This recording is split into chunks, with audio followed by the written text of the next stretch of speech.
This podcast contains factual information only. It is intended for professional financial advisors and does not contain any personal financial advice. You should not make any investment, insurance, or financial decisions based on the content of this podcast.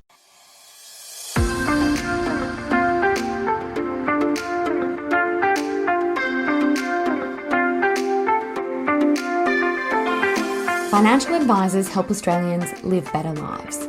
And we're great at it. But what about us? For us to thrive in the coming years, I'm here to ask a very big question. How can we live better, run better businesses, and help more clients along the way? My name is Jessica Brady, and I would love for you to join me as I listen and learn from experts who answer these very big questions. I am lucky enough to record most of my podcasts on Gadigal land. Plutosoft is a comprehensive financial planning software and CRM program. It covers every part of the advice process: fact-finding, strategy modelling, portfolio management, life insurance, SOA, and report generation. Plus, it includes workflow management and a client hub portal. Plutosoft helps financial planning firms produce high-quality advice in a fraction of the time and has an extensive range of platform data feeds. As the industry's complete all-in-one solution, Plutosoft has helped rocket fuel the success of leading financial planning firms around Australia. This week's guest is Annie Bolitho. She's an end-of-life companion and celebrant. She's also the author of Death, a Love Project.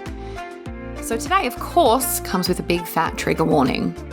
We're talking about end of life, about how to have those important conversations, about what she's learned from over 20 years in this field. I learnt a lot, and I think you will too.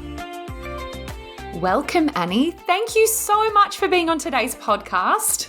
Jess, it is so good to be here. I'm really happy to meet you. Enjoyed listening to a couple of your podcasts and really got a lot out of them. So great.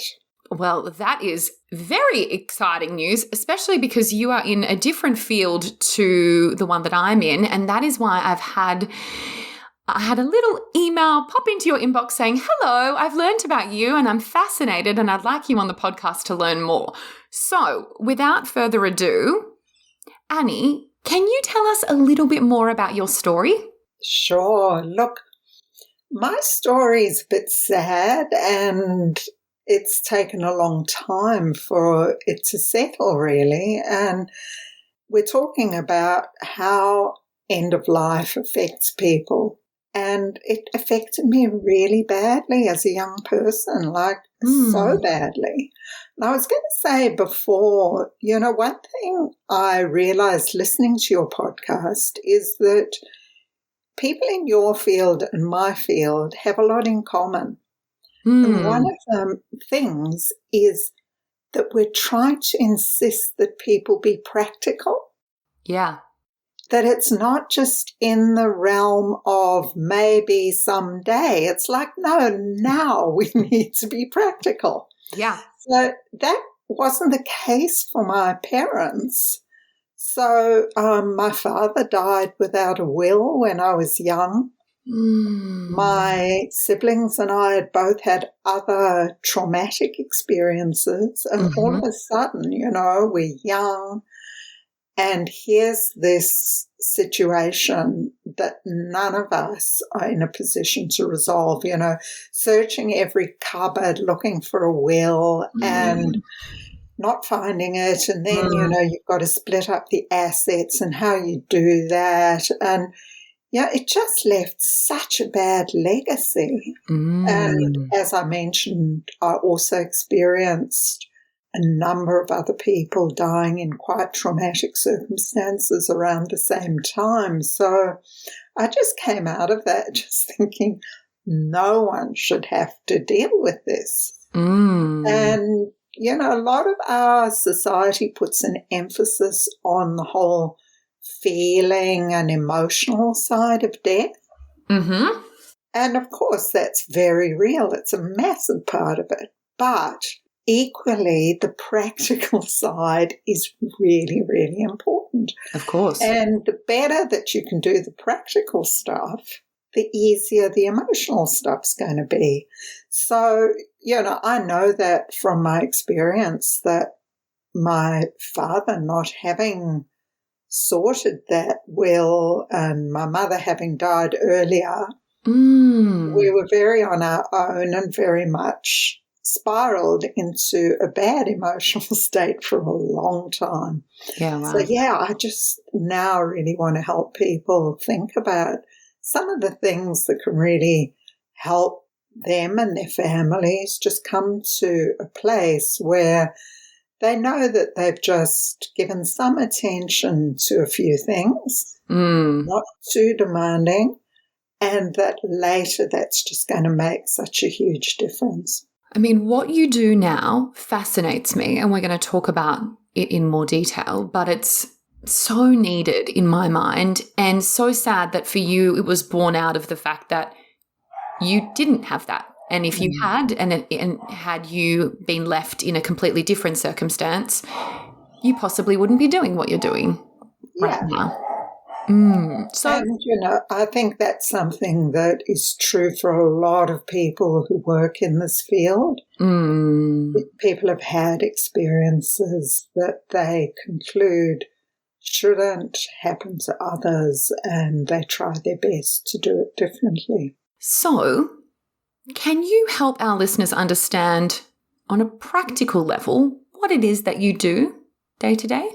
So, I have a few things that I do, and broadly I'd kind of say I'm an educator around end of life. So people can come to me and have a consult and just talk about things. It's not an area where people find it easy to have a conversation necessarily in their family, with friends. Often people kind of don't want to. And just to be able to do it, it doesn't need to be a therapeutic relationship. It's just, I want to talk about this aspect of life that's very important. So, I consult with people face-to-face and on online platforms. Some people have questions around how they're going to talk with their family, for example.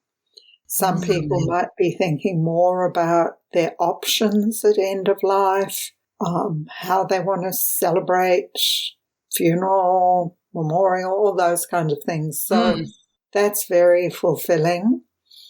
I help people who want to record their life stories when they've got a terminal diagnosis, and that's something that, again, I find really wonderful work, because it's not just an opportunity to leave a legacy for your family, but also, here and there we might pick up the discussion of what it means to be in this circumstance at the moment.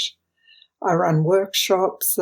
Last year I did some work for City of Melbourne, helping people who are ageing in the City of Melbourne to stay in charge at end of life. And I'm also a funeral celebrant and help people to get the kind of arrangements they want then. It's interesting the point that you put around staying in control. There was some research, and I will need to find it, around financial abuse affecting predominantly women and the elderly community. And it was extraordinary in terms of the number that they put on it. And I can imagine that is an extremely challenging sort of cross-section of where we both meet, our sort of platforms meet, which is... I think there are a lot of areas where we meet up, because when it comes to financial planning, there are obviously going to be long-term relationships with people. If you've got clients who have been doing their financial planning with you, there may come a time where someone needs to be thinking more about estate planning and what'll work to the best advantage of everybody.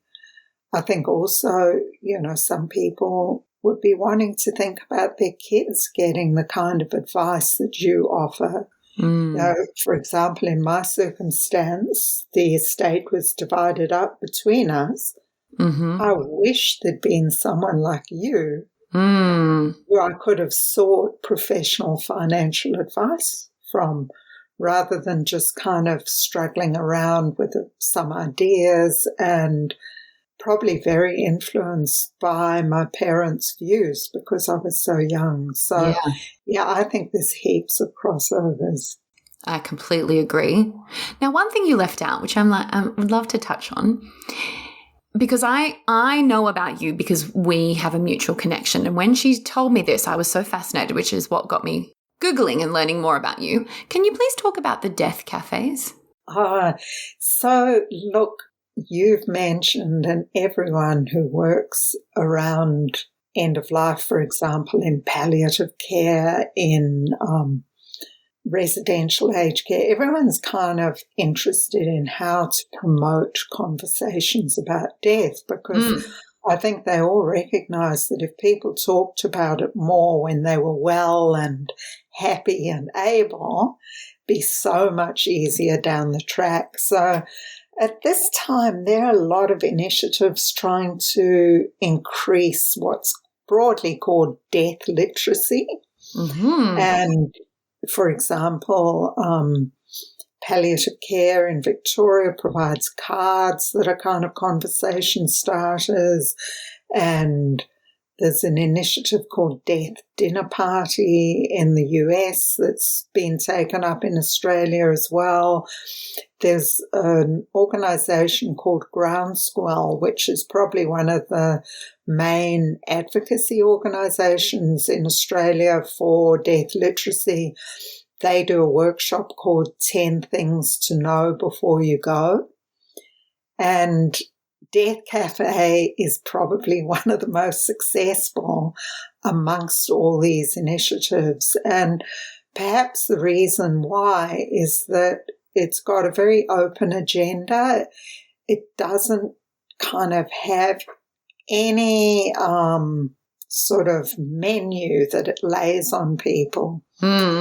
Anyone who comes to a death cafe can simply join a conversation with strangers because they want to talk about it, and the conversation's completely open. So I've always enjoyed doing them because I'm a professional facilitator, so that makes it easier for me to help people to have fulfilling conversations and to warm up to each other around this really difficult topic.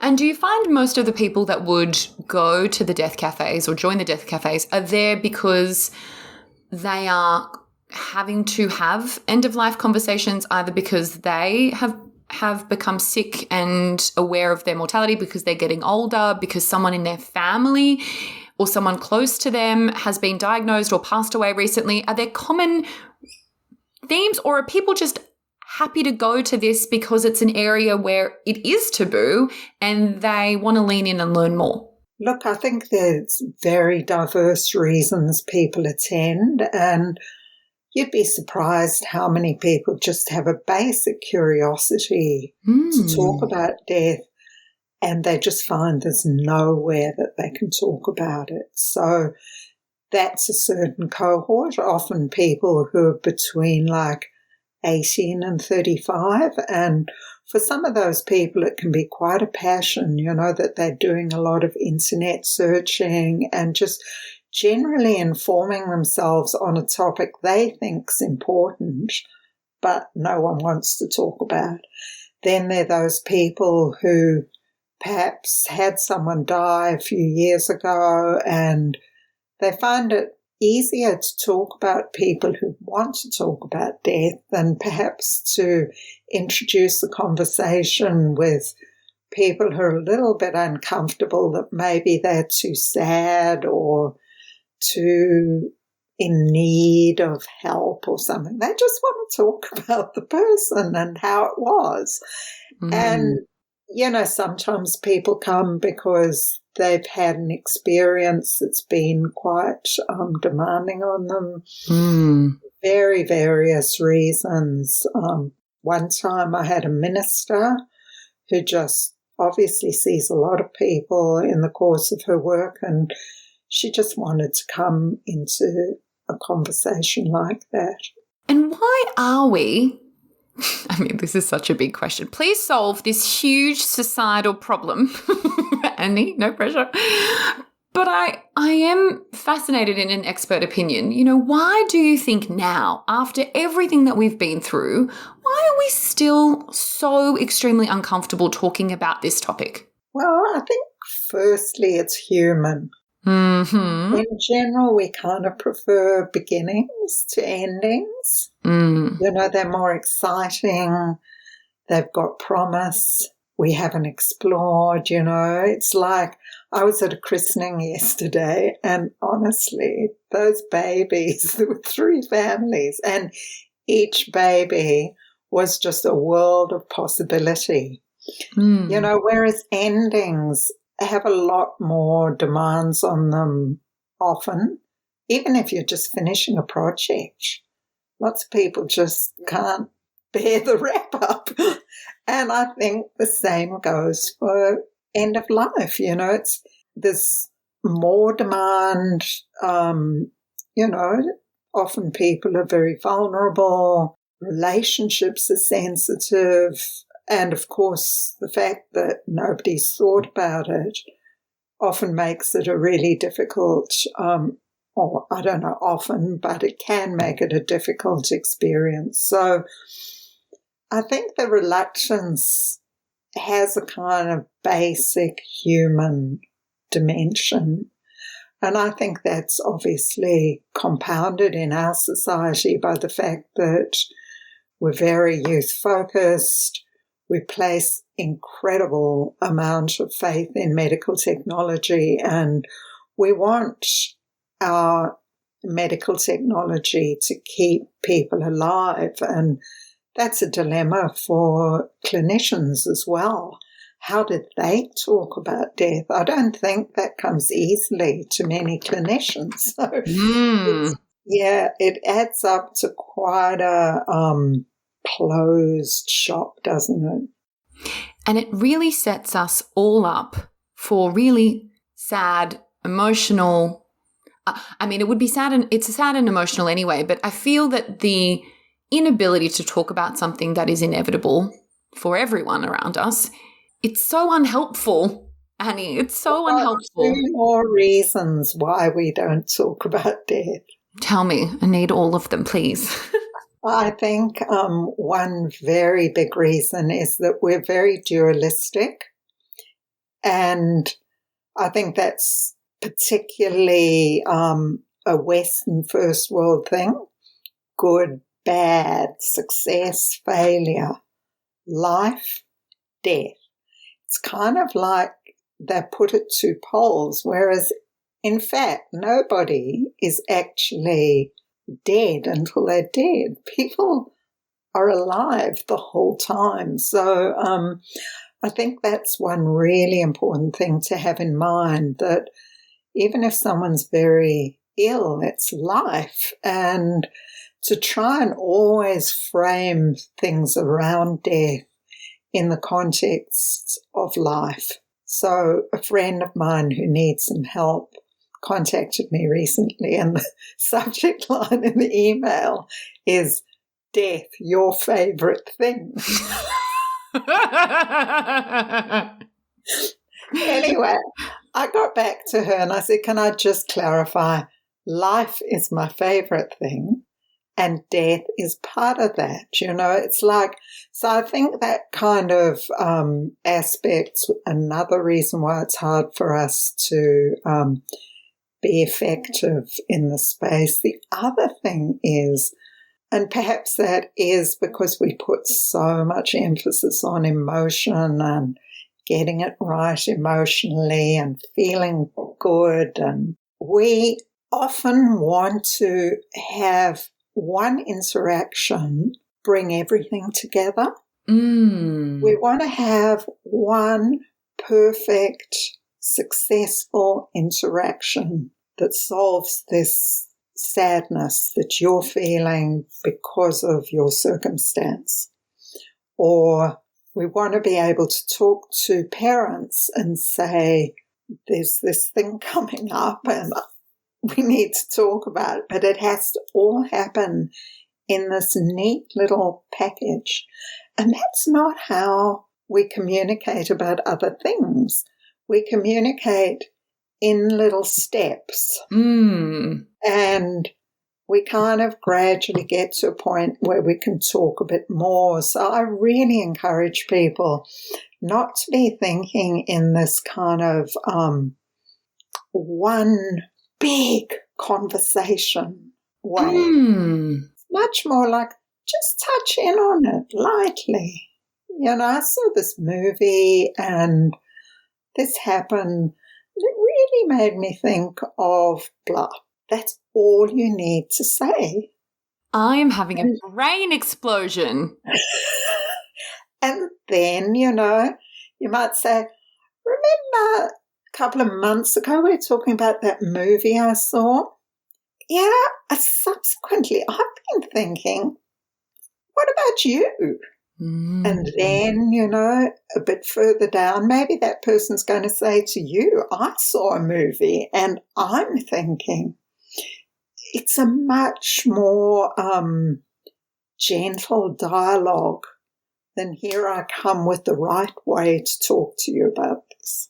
That is such a powerful point, because I think that as financial advisors, what we say to people in terms of how to do this, and it's okay if you've done this before, it almost becomes this really formal, really stuffy, getting everyone together around a round table. You know, there's this weird vibe, and it's almost this, pre-thought through agenda, or you have, the lawyer in, and it becomes very serious very fast. And that is very confronting for a lot of people, and too much too fast. And I think you're 100% right. And I'm giggling because I am always reflecting on what do I do and how have I done this? And I think you'll appreciate this small story. Many years ago, I became an organ donor. I don't know whether you have to opt out, but back then you had to opt in. And so I sent my good friends and my family a text, and I said, hello, this is just a small message in case anything bad happens to me. While I'm still okay, I want you to know that I want my organs to be donated. And I'm putting this out as a group text because I don't want anyone to fight with each other. This is what I want. Anyway, one of my beautiful girlfriends, who is the executor to my will, she wrote back within 10 seconds, and she wrote, I bags your bum. And it was just this brilliant way that started this great group chat about organ donation, which she completely lightened the mood and, took the heat out of what can be a really sort of difficult conversation. And I think about, this is more than 10 years ago. I think about it now and I giggle, and it's exactly what you're saying, sort of just adding those layers to the conversations that get built over time. And, at the same time in your field, there's a great pressure on time. People are really needing to be effective in how they manage their time and make their work flow, and sometimes introducing this topic, in a way it's easier to go, okay, we'll have the formal meeting. It'll take so much time and then it'll be done, But, of course, one of your previous guests talked about how there are people in your field who are in it for relationships and a whole lot of things that aren't just making a fortune. And, if your values are such that you really do want to help people have their full lives to the maximum, I think it's wonderful if you can take a more layered approach just by introducing a topic and then a bit later on a bit more and then doing a more formal kind of meeting. It's a great suggestion. About humour, there just can't be enough of it, really. Completely agree. She'll be happy to hear that I've put that. By the way, I recognise that part of the body is not one that gets donated, and she does too, but it was just such a good story. I couldn't not put it in. So I'm interested in understanding, someone who really specializes in this space and knowing that you've done this born out of a really sad set of circumstances, how has this area of expertise help you live differently? And if so, how? Oh, look, I'm just going to read to you out of my book because I have a little bit which says, in the face of the reality of death and loss, life feels precious and rich. Being in touch with the finite nature of life creates a sense of opportunity, even though it is very sad. Knowing about different approaches to death and having conversations ahead of time can make a real difference. And so I think I certainly feel my life's very enriched by having the privilege of being in contact with people who have had really unfortunate diagnoses and are kind of gradually working through that as time goes on. And yeah, I really love the fact that I am able to make a small difference. And obviously it's something where you wouldn't want to make anything more than a small difference because people are doing that journey themselves. We can only do that journey ourselves. And so it's just that thing of if I'm able to touch in some way, even like in this conversation with you, Jess, it's just lovely to know I can make a small difference. I'm going to go off script here because I sent you a few questions, but if you've listened to my podcasts, you know that they go anywhere. Given that we're talking about some of the more practical components to death, do you have any thoughts or ideas on what could be helpful things to say? I'll tell you why I'm asking this. We talked about this before we started today's conversation. My father passed away when I was very little, and I'm very comfortable talking about it and its impact that it's had on me and my family. But I don't bring it up very much because it makes all the rest of the people around me really uncomfortable. And one of the things that people will often say to me when they learn about it is, I'm sorry. And I have caught myself saying I'm sorry as well, despite the fact that when people say it to me, I find it quite odd because I know that they had nothing to do with it, but I understand their intention is to say, I feel for you or whatever. But are there better things that we could be saying to someone who discloses to us that they've been diagnosed with something, or if a partner or a close person in someone's life has passed away? What are some things that you think we should be thinking about saying? Look, it's interesting that you say that people respond to you that way, even though your father passed away a very long time ago and you've led your whole life. I suppose in a way it's a bit of a spontaneous reaction to say I'm sorry. But, you know, at the same time, like you say, I think that does come from a well-intentioned place, and just responding thanks, thank you is quite enough. But look, I think people are so different in how they respond to, you know, what can be a welcome embrace through talking, or can equally be a really unwelcome intrusion.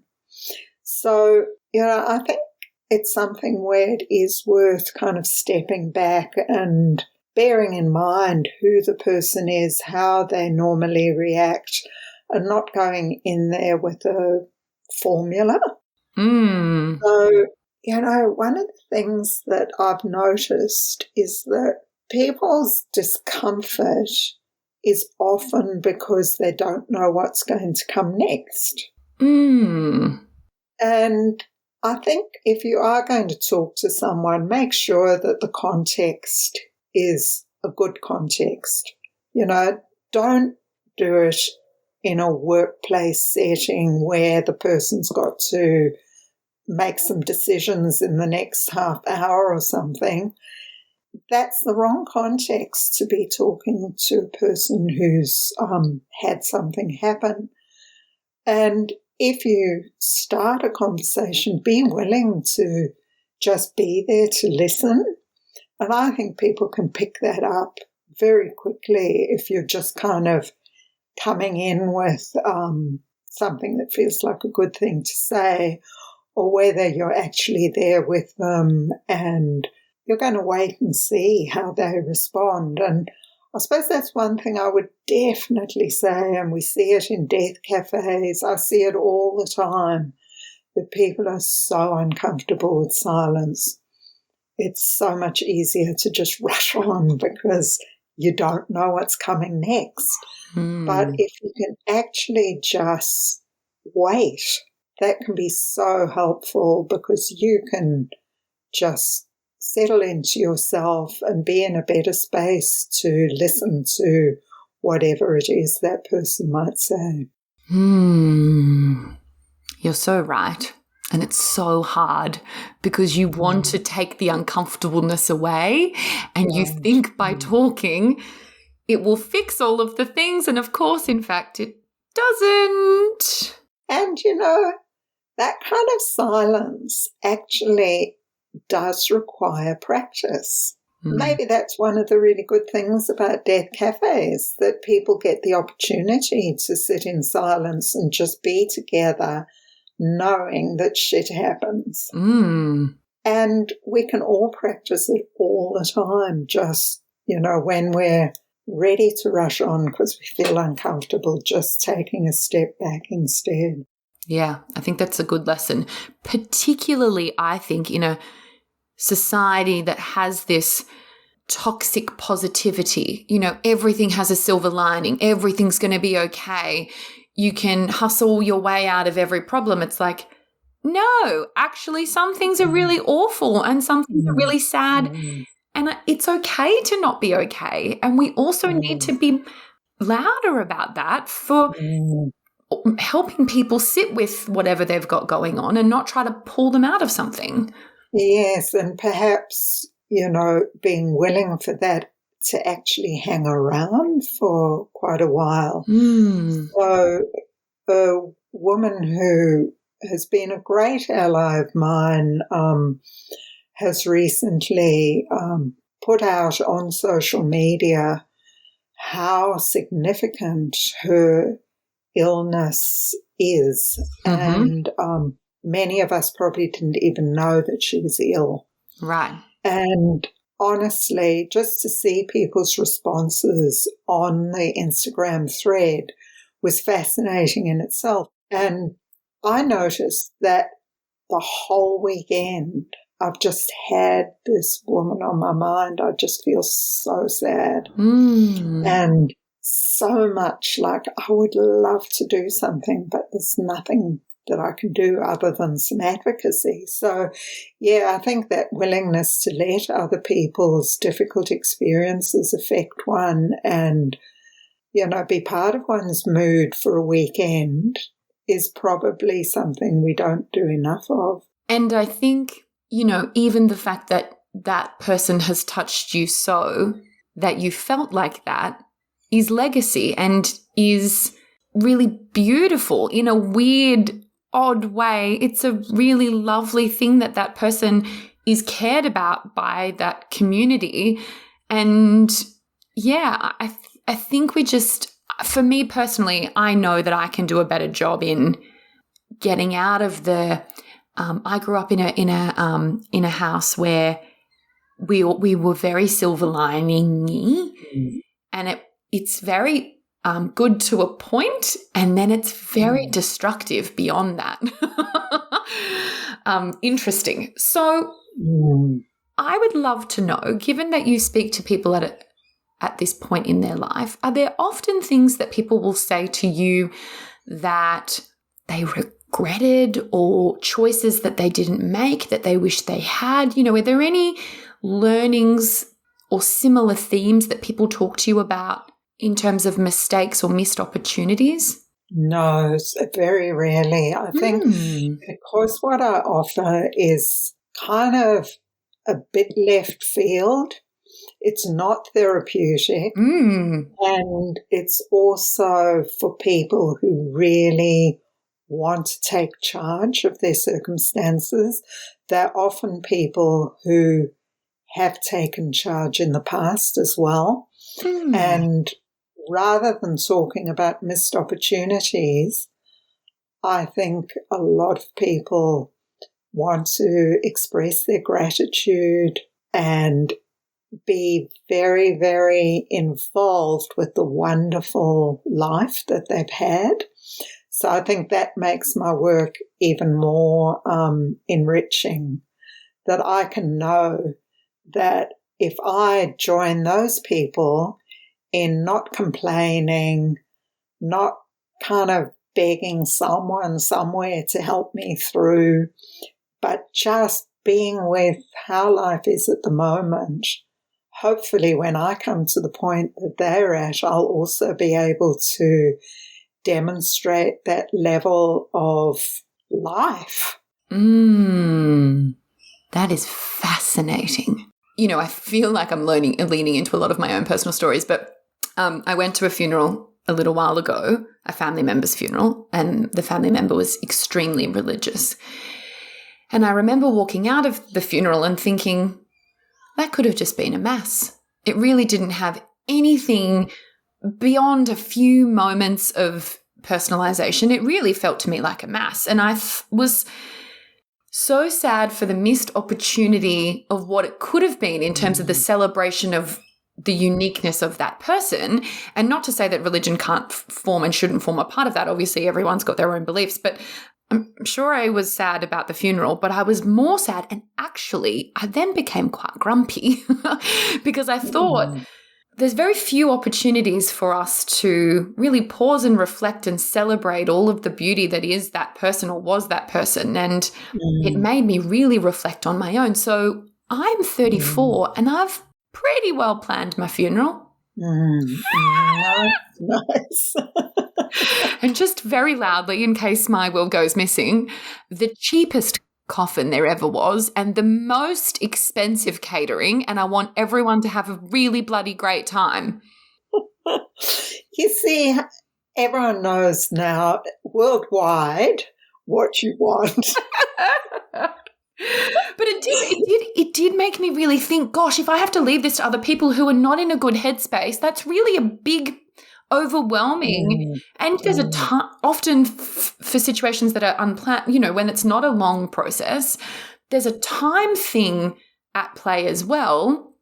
I think there's a time thing at play throughout. Everything we're talking about is a time thing, and that time thing is your life. And really, you can say that these are things that can wait, or you'll think about them sometime.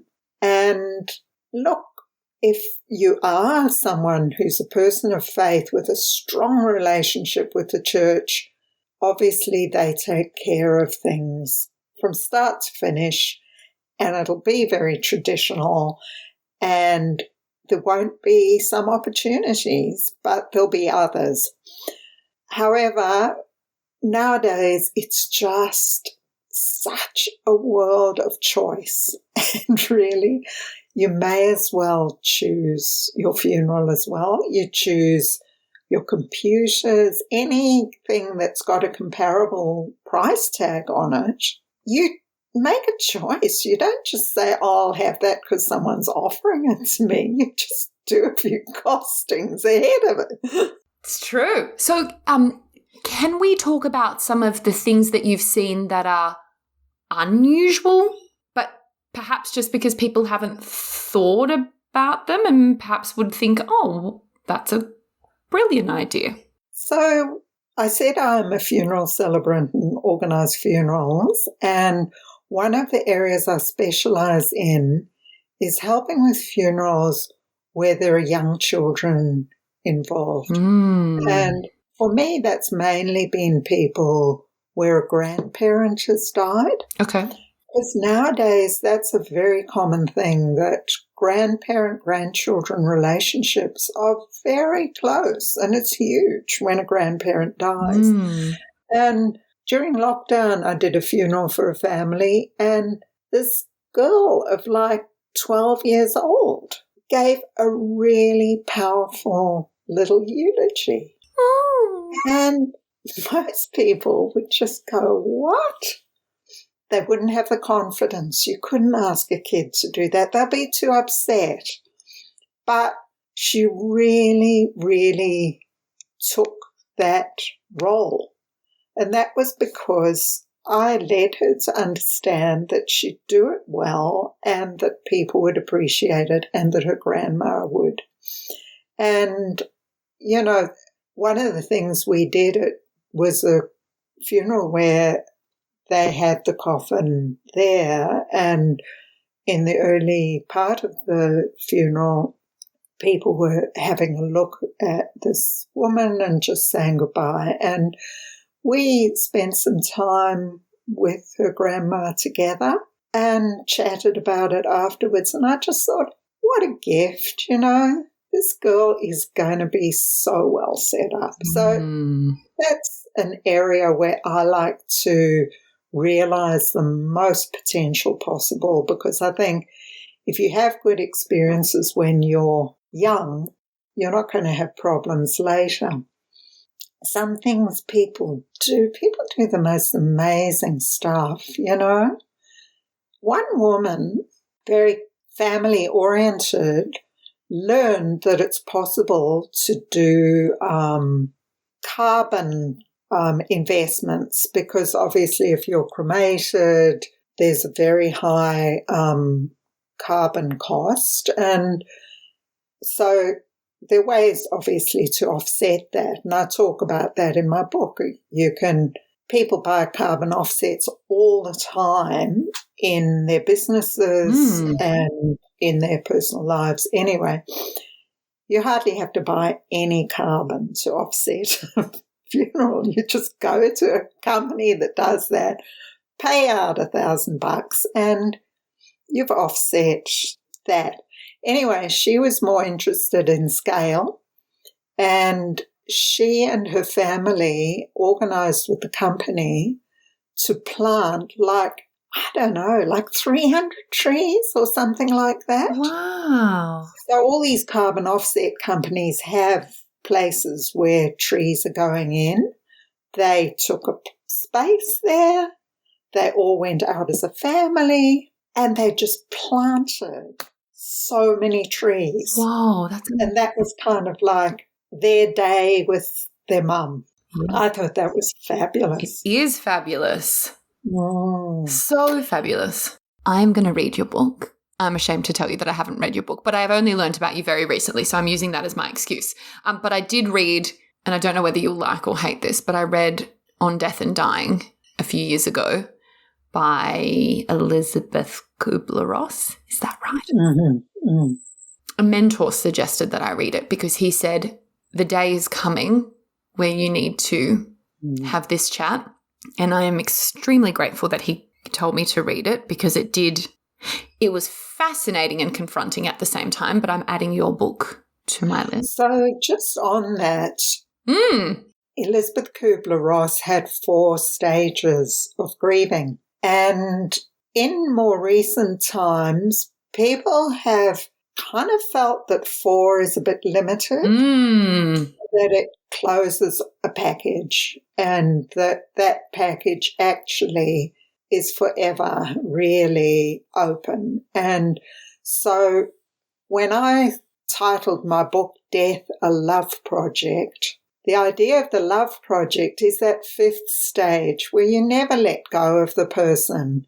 You just keep doing stuff that keeps them alive in the most positive way that nurtures you. You know, if that person loved stars, you can keep on making stars your thing for all the years to come and invoking that person. And I think that's something we don't think about enough. If we thought about that 5th stage more, about how we live when someone who's really important to us has died, it's very helpful. There's a great book that I'm recommending to you now. It's on my Instagram feed. and it's what to do when I'm gone. Oh, I saw this on your Instagram. Yes. It's a mother and daughter, and basically this mother who's still alive is telling her daughter what to do from day one to like day 1,000, like day 7, bury me, And then, if you're ever having a bad day, look in the mirror, remember how I saw you. You are beautiful. Those kind of things. We need to be thinking of that journey, because handling that journey, knowing we'll handle that journey, certainly will make it easier to contemplate that journey is inevitable. Annie, I could talk to you about this for many more hours, but I'm cognizant of the time. Because I think this needs to be the start of a conversation, how can people go and learn more about you, your Instagram, your book? How can people best find you? So I'm on Instagram under my name, and I've got a website, Annie Bolitho, which comes up at the top of the Google search. And look, I think that's enough, but I really would encourage people to buy my book. It's been read by nearly 1,000 people, and the majority of them get back to me and just say it was helpful. Yeah. And it can help you if you're just a bit nervous, or if you're actually looking at a circumstance that's arising. Just have a little read of it. Make death a love project rather than a fear subject. I think we can all benefit from reading something that helps us normalize this very important topic. Now, before we round out today's conversation, I sent you a few rapid fire questions. Are you okay to cover them? Let's do it. So, my question to you firstly is, especially given all of the things we've been talking about today, what do you do to look after your mental health? I speak to people who are like you, warm, excited by life, and looking to the future. Thank you. That's a lovely response. Is there a piece of advice that you would have given your younger self? Oh, man, it's okay. You're doing your best. Oh, it's beautiful. Do you have anything that's big that is on your bucket list?